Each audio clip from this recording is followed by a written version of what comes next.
बघा सराव प्रश्न संच घेऊन आलोत। हे सर्व प्रश्न परीक्षेच्या दृष्टिकोनातून अतिशय महत्वाचे असणार आहेत। जे काही 2023 साली पोलीस भरती झाली होती बघा, त्या अनुषंगाने जसे प्रश्न विचारले त्या पद्धतीचेच प्रश्न आपण या व्हिडिओमध्ये कव्हर केले आहेत। तर चालू घडामोडीचे प्रश्न बघा शेवटच्या पेजवर असणार आहेत, तिसऱ्या पेजवर असणार आहेत। सुरुवातीला आपण महत्वाचे जीकेचे प्रश्न घेणार आहोत आणि चालू घडामोडीचे प्रश्न शेवटच्या पेजवर असणार आहेत, जे 3 तारखेचे असणार आहेत। आता आपण बघा जीके आणि चालू घडामोडी ज्या लेटेस्ट चालू घडामोडी बघा ते देखील आणि जीकेचे प्रश्न देखील आपण एकाच व्हिडिओमध्ये कव्हर करणार आहोत। सेक्शन सुरू आहे तर त्यावर बघा प्रश्न घेतलाय, हा देखील चालू घडामोडीचाच विषय आहे। तर बघा महाराष्ट्रात एकूण किती लोकसभा मतदारसंघ आहेत? याचं उत्तर असणार बघा पर्याय 48। तर महाराष्ट्रात बघा एकूण 48 लोकसभा मतदारसंघ आहेत। सध्या इलेक्शन सुरू आहे त्यासाठी बघा हा करंटचा मुद्दा आहे, तर यावर प्रश्न विचारला जाऊ शकतो। तर किती आहेत? 48 एवढे मतदारसंघ आहेत। आता दुसरा प्रश्न बनतो बघा महाराष्ट्रात एकूण विधानसभा मतदारसंघ किती आहे? तर त्याचं उत्तर असणार आहे 288 बघा विधानसभा मतदारसंघ आहेत। आता तिसरा प्रश्न बनतो, तर बघा तो तिसरा प्रश्न काय आहे, तर महाराष्ट्रामध्ये एकूण जिल्हा परिषद किती आहेत? तर याचं उत्तर तुम्हाला कमेंटमध्ये सांगायचं आहे। मित्रांनो बघा मी मध्ये तुमच्यासाठी एक स्पेशल असे प्रश्न ठेवणार आहोत, ज्याचं उत्तर तुम्हाला कमेंटमध्ये सांगायचं आहे, जेणेकरून मला माहिती देखील पडेल बघा व्हिडिओ शेवटपर्यंत कोण पाहत आहे। मध्येच मी एखादा प्रश्न जो तुमच्यासाठी परीक्षेच्या दृष्टिकोनातून महत्त्वाचा असणारा असा प्रश्न बघा तुमच्यासाठी देणार आहे, त्याचं उत्तर तुम्हाला कमेंटमध्ये सांगायचं आहे। आता एक प्रश्न दिला बघा महाराष्ट्रामध्ये एकूण जिल्हा परिषद किती आहे? तर त्याचं उत्तर तुम्हाला कमेंटमध्ये सांगायचं आहे। आता बघा सध्या मतदान सुरू आहे, तर कितव्या लोकसभेसाठी मतदान सुरू आहे? तर त्याचं उत्तर असणार बघा 18व्या लोकसभेसाठी मतदान सुरू आहे सध्या आहे। तर 17व्या लोकसभेचे अध्यक्ष कोण आहे? तर त्याचं उत्तर आहे बघा ओम बिर्ला हे बघा 17व्या लोकसभेचे अध्यक्ष आहेत आणि आता 18व्या लोकसभेसाठी मतदान हे होत आहे। विधानसभा अध्यक्ष, आता लोकसभेचे अध्यक्ष आहेत बघा ओम बिर्ला, तर आता विधानसभेचे अध्यक्ष कोण आहेत? तर त्याचं उत्तर तुम्हाला आता कमेंटमध्ये द्यायचं आहे। बघा भरपूर असे तुम्हाला 8 प्रश्न मी बघा अभ्यास म्हणून रिव्हिजन म्हणून तुम्हाला कमेंटमध्ये द्यायचं, त्यांचं उत्तर द्यायचं आहे, जेणेकरून तुमचा अभ्यास देखील होईल। आता दुसरा एक पॉईंट आहे बघा लोकसभा आहे, तर लोकसभा हे बघा संसदेचे कनिष्ठ सभागृह असते। कुठले? तर कनिष्ठ सभागृह असते। आता कनिष्ठ लोकसभा आहे तर वरिष्ठ सभागृह कोणते असते? तर बघा राज्यसभा हे संसदेचे वरिष्ठ सभागृह असते। तर राज्यसभेचे अध्यक्ष कोण असतात? तर बघा उपराष्ट्रपती हे बघा राज्यसभेचे अध्यक्ष असतात। आता उपराष्ट्रपती राज्यसभेचे अध्यक्ष असतात, तर सध्या भारताचे उपराष्ट्रपती कोण आहेत? तर जगदीप धनखड हे बघा राज्यसभेचे अध्यक्ष आहेत। तर लोकसभेचे अध्यक्ष कोण? ओम बिर्ला, राज्यसभेचे अध्यक्ष जगदीप धनखड आणि विधानसभेचा ते तुम्हाला कमेंटमध्ये सांगायचं आहे। तर आता जाऊया पुढच्या प्रश्नाकडे। दुसरा प्रश्न आहे बघा 9व्या आयसीसी पुरुष T20 क्रिकेट वर्ल्ड कप 2024चा ब्रँड अँबॅसेडर बघा कोण बनला आहे? ज्याचं उत्तर बघा वरीलपैकी सर्व पर्याय ड म्हणजेच क्रिस्टोफर हेनरी गेल, ज्याला आपण क्रिस गेल असे म्हणतो, युनिव्हर्स बॉस त्याचं टोपण नाव आहे। त्यानंतर पर्याय ब आहे बघा उसेन बोल्ट आणि पर्याय क आहे युवराज सिंग, हा वेस्ट इंडिजचा खेळाडू बघा क्रिस्टोफर हेनरी गेल आपला भारताचा ऑलराऊंडर युवराज सिंग आणि पर्याय ब उसेन बोल्ट। तर हे तिन्ही देखील बघा 2024 साठी जो काही T20 पुरुष वर्ल्ड कप होणार बघा 2024 मध्ये, तर त्यामध्ये बघा ब्रँड अँबॅसेडर म्हणून बघा या वरीलपैकी तिघांची बघा नियुक्ती करण्यात आलेली आहे। आता आवृत्ती कितवी असणार आहे? तर बघा 9वी आवृत्ती असणार आहे। कोणत्या ठिकाणी आयोजन करण्यात येणार आहे? त्याचं उत्तर असणार बघा अमेरिका व वेस्ट इंडिज या दोन देशांमध्ये बघा या 9व्या आयसीसी पुरुष T20 क्रिकेट वर्ल्ड कप 2024 चे आयोजन हे बघा करण्यात येत आहे। हे झालं 2024 तर पुरुष T20 वर्ल्ड कप दर किती वर्षांनी भरवला जातो? हा दुसरा प्रश्न बघा, त्याचं उत्तर असणार 2। तर दर 2 वर्षांनी बघा आयसीसी पुरुष T20 क्रिकेट वर्ल्ड कप हा बघा भरवला जातो। तर ओडीआय विश्वचषक किती वर्षांनी भरवला जातो? त्याचं उत्तर तुम्हाला कमेंटमध्ये द्यायचं आहे। आता भरपूर बघा असे प्रश्न तुम्हाला रिव्हिजन म्हणून बघा एकदाच पाठ होऊन जातील, त्यांचं उत्तर तुम्हाला कमेंटमध्ये सांगायचं। भरपूर प्रश्न देणार तुम्हाला, ते कमेंटमध्ये त्यांना उत्तर सांगायला। आता 2024 झाला, आता 2022 वर्ल्ड कप त्याचा विजेता संघ कोणता आहे? तर बघा इंग्लंड हा बघा 8व्या आयसीसी पुरुष T20 वर्ल्ड कप 2022 जो काही पार पडला, तर त्याचा विजेता संघ होता इंग्लंड। उपविजेता संघ कोणता आहे? तर बघा पाकिस्तान हा उपविजेता संघ होता। पहिली आवृत्ती कोणत्या वर्षी पार पडली होती? त्याचं उत्तर असणार आहे 2007 साली पहिली आवृत्ती पार पडली आणि त्यावेळेला विजेता संघ कोणता होता? तर बघा आपला भारत हा बघा पहिल्याच आयसीसी पुरुष T20 क्रिकेट वर्ल्ड कपचा बघा विजेता संघ होता। त्यावेळेला उपविजेता संघ कोणता होता? तर त्यावेळेला देखील पाकिस्तान हाच उपविजेता संघ होता। जाऊया पुढच्या प्रश्नाकडे। तिसरा प्रश्न आहे आतापर्यंत किती व्यक्तींना भारतरत्न पुरस्काराने सन्मानित करण्यात आलेले आहे? आता याचं उत्तर असणार बघा पर्याय ड 53। अशा प्रकारचे प्रश्न बघा तुम्हाला परीक्षेमध्ये पाहायला मिळणार आहेत, जे बघा परीक्षेच्या दृष्टिकोनातून अतिशय महत्त्वाचे आहेत। बघा 2023 ला जे काही पोलीस भरती झाली त्या प्रश्नपत्रिकेत बघा अशाच पद्धतीचे प्रश्न विचारले होते, त्याच पद्धतीने प्रश्न आपण बघा या व्हिडिओमध्ये कव्हर करणार आहोत आणि इथून पुढे देखील कव्हर करणार आहोत। तरी नवीन असाल तर चॅनलला सबस्क्राईब करायला विसरायचं नाही आणि व्हिडिओ आवडत असेल तर मित्रांसोबत शेअर करायला आणि चॅनलला लाईक करायला बघा विसरायचं नाही। आता प्रश्न आहे आतापर्यंत किती व्यक्तींना भारतरत्न पुरस्काराने सन्मानित करण्यात आले आहे? तर बघा एकूण 53 व्यक्तींना सन्मानित करण्यात आले आहे। 2019 पर्यंत 48 व्यक्तींना बघा सन्मानित करण्यात आले होते। त्यानंतर बघा 2019 साली शेवटचा भारतरत्न दिला होता, त्यानंतर दिला नव्हता बघा 2020, 21, 22, 23 या वर्षात बघा दिला नव्हता। त्यानंतर डायरेक्ट 2024 ला बघा भारतरत्न पुरस्कार देण्यात आला आणि सर्वाधिक एका वर्षात सर्वाधिक 5 भारतरत्न पुरस्कार हे बघा 2024 मध्ये देण्यात आले. या अगोदर 3 व्यक्तींना देण्यात आला होता बघा एका वर्षात सर्वाधिक. आता 2024 मध्ये सर्वाधिक 5 व्यक्तींना बघा भारतरत्न पुरस्काराने सन्मानित करण्यात आले. त्यानंतर बघा 48 वरून आता संख्या किती झाली तर 53 एवढी झाली. आता ते 5 व्यक्ती कोण आहेत तर त्यांची नावं आपण पाहूया. तर बघा पहिले आहेत कर्पूरी ठाकूर, दुसरे आहेत बघा लालकृष्ण अडवाणी, त्यानंतर आहेत बघा MS स्वामीनाथन, त्यानंतर आहेत चौधरी चरण सिंह आणि PV नरसिंह राव. या 5 जणांना बघा 2024 साली भारतरत्न पुरस्काराने सन्मानित करण्यात आले. आता 2024 झालं, 2019 झालं. आता पहिला भारतरत्न पुरस्कार कोणत्या वर्षी देण्यात आला तर हा महत्त्वाचा प्रश्न बघा. तर त्याचं उत्तर असणार आहे 1954 साली. 1954 साली पहिला भारतरत्न पुरस्कार हा बघा प्रदान करण्यात आला होता. तर त्यावेळेला देखील बघा तीन जणांना भारतरत्न पुरस्काराने सन्मानित करण्यात आले होते. आता ते 3 देखील कोण आहेत तर ते पण आपण पाहूया. तर पहिले आहेत बघा सर्वपल्ली राधाकृष्णन, दुसरे आहेत C राजगोपालाचारी आणि तिसरे आहेत बघा CV रमन. तर या 3 जणांना 1954 साली बघा भारतरत्न पुरस्काराने सन्मानित करण्यात आले होते. बघा अतिशय महत्त्वाची माहिती आपण या व्हिडिओमधून बघा कव्हर करणार आहोत. तर व्हिडिओ आपण बघा शेवटपर्यंत नक्की पाहायचा आहे.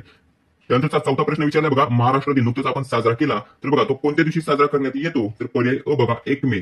तर 1 मे रोजी बघा महाराष्ट्र दिन हा बघा दिवस साजरा करण्यात येतो. तर 1 मे 1960 साली 1 मे 1960 साली बघा महाराष्ट्र राज्याची स्थापना झाली होती आणि 1 मे या दिवशी बघा महाराष्ट्र दिन हा साजरा केला जातो. आता पर्याय आहे बघा 8 मार्च. तर 8 मार्चला कोणता दिवस साजरा केला जातो तर जागतिक महिला दिवस हा 8 मार्च रोजी साजरा करण्यात येतो. पर्याय ब आहे 14 एप्रिल. तर 14 एप्रिलला बघा डॉक्टर बाबासाहेब आंबेडकर यांची जयंती ही बघा साजरी केली जाते 14 एप्रिलला.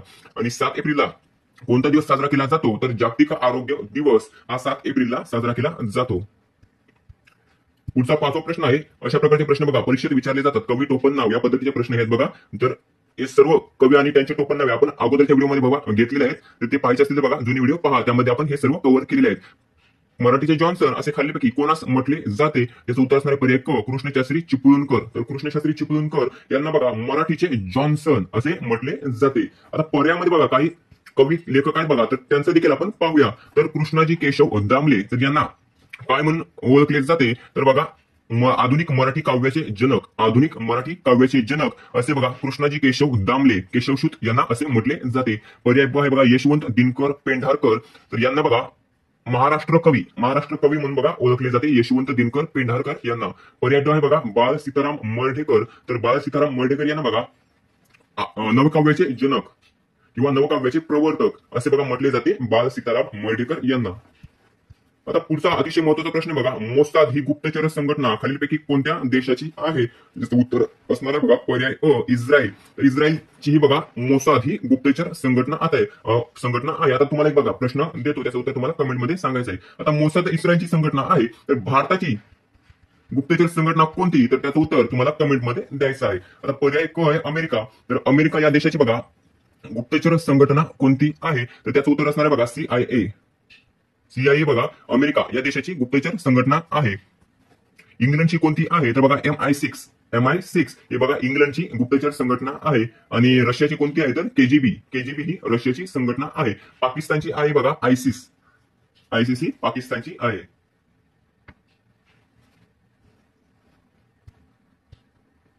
सातवा प्रश्न आहे स्वावलंबी शिक्षण हे खालीलपैकी कोणत्या संस्थेचे ध्येय आहे. पर्याय क बघा रयत शिक्षण संस्था. तर स्वावलंबी शिक्षण हे बघा रयत शिक्षण संस्था याचे बघा ध्येय आहे. 8वा प्रश्न आहे IPL मध्ये एका सामन्यात सर्वाधिक धावा कोणत्या संघाने काढल्या आहेत. ज्याचं उत्तर असणार बघा पर्याय ब सनरायझर्स हैदराबाद. तर IPL मध्ये बघा एका सामन्यात सर्वाधिक धावा हे बघा सनरायझर्स हैदराबादने काढल्या आहेत. आता सनरायझर्स हैदराबादने काढल्या आहेत तर त्या किती काढल्या आहेत असा पण प्रश्न बनतो. तर बघा 287 वेळा बघा सर्वाधिक धावा सनरायझर्स हैदराबादने काढल्या आहेत. हा झाला पहिला क्रमांक सनरायझर्स. आता दुसऱ्या सर्वाधिक धावा कोणत्या तर त्या बघा 277. या देखील बघा सनरायझर्स हैदराबाद या संघाने काढल्या आहेत. तिसरा हायेस्ट स्कोर आहे बघा 272. हा कोणी बनवला आहे तर बघा कोलकाता नाईट रायडर्स. तर कोलकाता नाईट रायडर्स या संघाने बघा बनवल्यात तिसऱ्या क्रमांकाच्या सर्वाधिक धावा 272. पहिल्या 287 त्या देखील बनवल्यात सनरायझर्स हैदराबाद. दुसऱ्या 277 त्या बनवल्यात सनरायझर्स हैदराबाद. तिसऱ्यात बघा 272 त्या बनवल्यात कोलकाता नाईट रायडर्स यांनी. आता दुसरा एक प्रश्न बनतो तर IPL इतिहासातील बघा सर्वाधिक हाय स्कोर कोणत्या संघाने चेज केला आहे तर त्याचं उत्तर असणार बघा पंजाब किंग्स. तर पंजाब किंग्स या संघाने बघा 262 एवढा हाय स्कोर बघा IPL इतिहासातील किंवा T20 सामन्यातील सर्वाधिक हाय स्कोर आहे जो बघा पंजाब किंग्स या संघाने चेज केला आहे.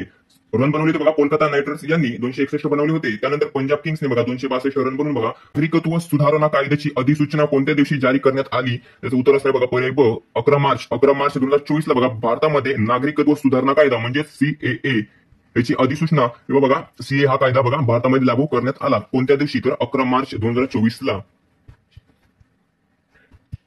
10वा प्रश्न आहे, आंतरराष्ट्रीय ऑलिम्पिक संघटनेचे मुख्यालय कोणत्या ठिकाणी आहे? याचं उत्तर आहे बघा पर्याय क, लॉसने स्वित्झर्लंड. लॉसने स्वित्झर्लंड या ठिकाणी बघा आंतरराष्ट्रीय ऑलिम्पिक संघटनेचे मुख्यालय स्थित आहे.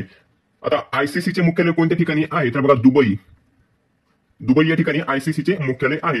ज्युरिच स्वित्झर्लंड या ठिकाणी कशाचे मुख्यालय आहे? तर बघा फिफा. फिफाचे मुख्यालय आहे बघा ज्युरिच स्वित्झर्लंड या ठिकाणी. त्यानंतर पर्याय ड आहे बघा लंडन युनायटेड किंगडम. तर या ठिकाणी बघा आंतरराष्ट्रीय टेनिस फेडरेशनचे मुख्यालय आहे बघा लंडन युनायटेड किंगडम या ठिकाणी. 11वा प्रश्न आहे, लोकसभेत जास्तीत जास्त 552 सभासद असतात ही तरतूद कोणत्या कलमात केली? ज्याचं उत्तर असणार बघा पर्याय ब, कलम 81 यामध्ये केली बघा. लोकसभेत जास्तीत जास्त 552 सभासद असतात ही तरतूद. 12वा प्रश्न आहे बघा, भारताला संविधान असावे ही कल्पना सर्वप्रथम कोणी मांडली होती? तर पर्याय अ बघा M N Roy. M N Roy यांनी बघा भारताला संविधान असावे ही कल्पना सर्वप्रथम मांडली होती. पुढचा प्रश्न आहे, भारताचे सध्याचे चीफ ऑफ डिफेन्स स्टाफ खालीपैकी कोण आहे? तर पर्याय अ बघा अनिल चौहान. अनिल चौहान हे बघा भारताचे सध्याचे चीफ ऑफ डिफेन्स स्टाफ म्हणजे सीडीईएस हे आहेत बघा सध्याचे अनिल चौहान. पहिले कोण होते? तर बिपिन रावत. जनरल बिपिन रावत हे बघा भारताचे पहिले सीडीएस होते. दुसरे कोण आहेत? तर अनिल चौहान हे आहेत. आता दिनेश कुमार त्रिपाठी. तर दिनेश कुमार त्रिपाठी हे बघा नौदल प्रमुख बनले आहेत. आर हरिकुमार यांच्या जागेवर बघा आता भारताचे नवीन नौदल प्रमुख कोण आहेत? तर दिनेश कुमार त्रिपाठी. पुढचा प्रश्न आहे, देशातील पहिले एआय शहर खालीलपैकी कोणते आहे? ज्याचं उत्तर असणार पर्याय ब, लखनौ. लखनौ हे शहर बघा देशातील पहिले एआय शहर असणार आहे. 15वा प्रश्न आहे, कृष्णा नदीचा उगम खालीलपैकी कोणत्या ठिकाणी होतो? तर पर्याय ड, महाबळेश्वर. तर महाबळेश्वर या ठिकाणी बघा कृष्णा नदीचा उगम होतो. महाबळेश्वर या ठिकाणी एकूण 5 नद्यांचा उगम होतो. त्यापैकी एक आहे बघा कृष्णा नदी. तर कृष्णा नदीचा उगम हा महाबळेश्वर या ठिकाणी होतो. आता अमरकंटकला कोणत्या नदीचा उगम होतो? तर नर्मदा नदीचा उगम होतो अमरकंटक या ठिकाणी. त्र्यंबकेश्वर या ठिकाणी बघा गोदावरी या नदीचा उगम होतो. भीमाशंकर या ठिकाणी भीमा नदीचा उगम होतो. 16वा प्रश्न आहे, रेला हा पारंपरिक लोकनृत्य प्रकार महाराष्ट्रातील कोणत्या जिल्ह्यात आढळून येतो? ज्याचं उत्तर असणार पर्याय अ, गडचिरोली. तर गडचिरोली या जिल्ह्यामध्ये बघा रेला हा पारंपरिक लोकनृत्य प्रकार हा बघा महाराष्ट्रातील गडचिरोली. चालू घडीचा प्रश्न आहे, पहिलाच अतिशय महत्वाचा आहे. 46वी अंटार्क्टिका ट्रीटी कन्सल्टिव्ह मीटिंग 2024 कोणत्या देशात होणार आहे? त्याचं उत्तर आहे बघा पर्याय क, आपल्या भारतामध्ये बघा कोची या ठिकाणी 46वी अंटार्क्टिका ट्रीटी कन्सल्टिव्ह मीटिंग 2024 ही बघा पार पडणार आहे. दुसरा प्रश्न आहे, कोणत्या देशात संशोधकांना जगातील सर्वात खोल ब्लू होल बघा सापडला आहे? त्याचं उत्तर असणार पर्याय ब, मेक्सिको या देशामध्ये बघा संशोधकांना जगातील सर्वात खोल ब्लू होल सापडला आहे. तिसरा प्रश्न बघा, विटली गोल्ड पुरस्कार 2024 ने कोणत्या भारतीयाला सन्मानित करण्यात आलेले आहे? पर्याय अ बघा पौर्णिमा देवी बर्मन यांना बघा विटली गोल्ड पुरस्कार 2024 ने नुकतेच बघा सन्मानित करण्यात आलेले आहे. चौथा प्रश्न आहे, जागतिक बुद्धिबळ क्रमवारीत कोणता खेळाडू हा बघा प्रथम क्रमांकावर आहे? त्याचं उत्तर असणार बघा पर्याय ड, मॅग्नस कार्लसन बघा जागतिक बुद्धिबळ क्रमवारीत प्रथम क्रमांकावर आहे. भारताचा प्रथम क्रमांकाचा खेळाडू कोण आहे? तर डी गुकेश हा भारताचा आहे. जगाचा विचारला तर मॅग्नस कार्लसन. 5वा प्रश्न आहे, जगातील पहिले high speed 6G wireless device कोणत्या देशाने तयार केलेले आहे? पर्याय क, जपान या देशाने बघा हे डिव्हाइस तयार केलेले जे जगातील पहिले बघा high speed 6G wireless device असणार आहे. 6वा प्रश्न आहे, युक्रेनने सादर केलेल्या जगातील पहिल्या एआय प्रवक्त्याचे नाव काय आहे? पर्याय ब, व्हिक्टोरिया शी हे नाव आहे बघा युक्रेनने सादर केलेल्या जगातील पहिल्या एआय प्रवक्त्याचे नाव. 7वा प्रश्न आहे, हॅशटॅग प्ले ट्रू ही मोहीम बघा कोणत्या संस्थेकडून राबविण्यात आलेली आहे? पर्याय अ, नाडा या संस्थेकडून बघा प्ले ट्रू ही मोहीम बघा नुकतंच राबवण्यात आलेली आहे.